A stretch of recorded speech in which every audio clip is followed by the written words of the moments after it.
แจ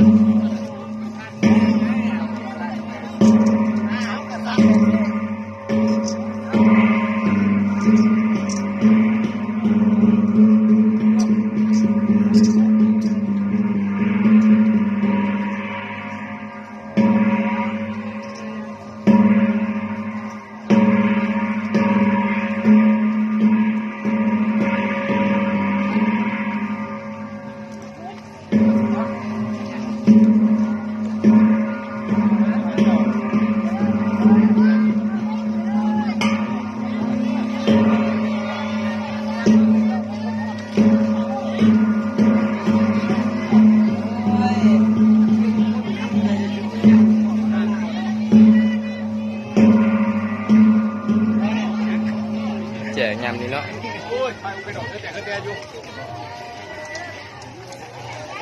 แจกยำมันเยอะเลย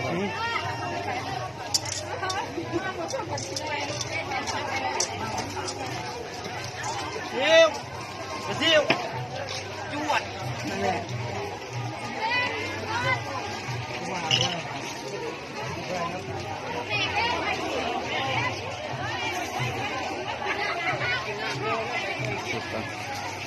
ก็บอกเขามาบ่เนี่ย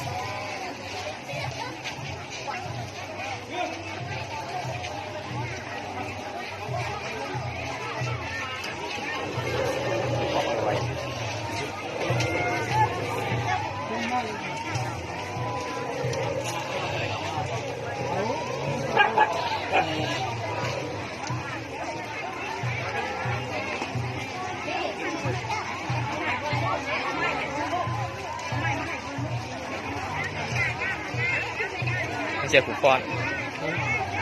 คิมฟอนก็เห็นไปเลยเลยหมอกแยกย่อย